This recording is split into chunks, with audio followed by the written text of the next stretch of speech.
గుంటూరు జిల్లా నాయుడుపేట పట్టణంలోని గడియారం సెంటర్ వద్ద వెలిసి ఉన్న గ్రామదేవత పోలేరమ్మ హుండీ లెక్కింపును దేవాదాయ శాఖ ఇన్స్పెక్టర్ శ్రీనివాసబాబు, కార్యనిర్వహణాధికారి రవికృష్ణ ఆధ్వర్యంలో నిర్వహించారు.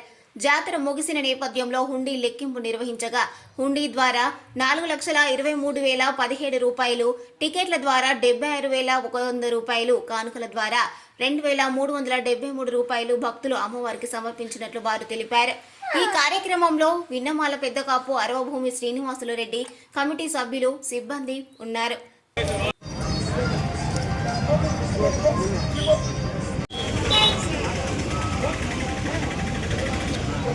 కట్టుండేది ఇక్కడిది ఇది కదా.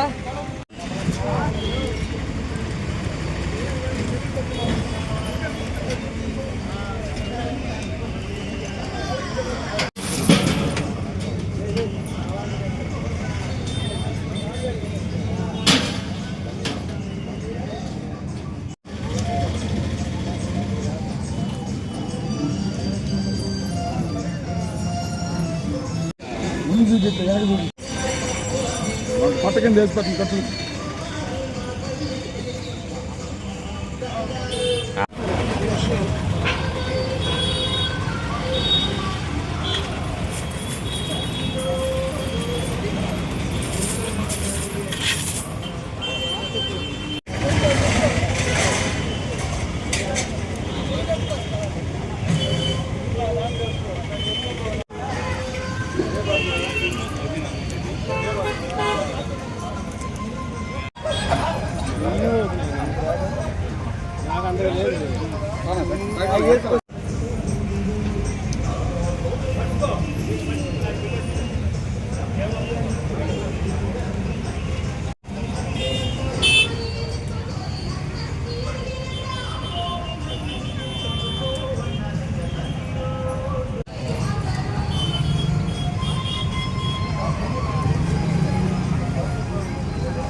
మరిన్ని న్యూస్ అప్డేట్ కోసం A3 న్యూస్ ఛానల్ని సబ్స్క్రైబ్ చేసి బెల్ ఐకాన్ను ప్రెస్ చేయండి.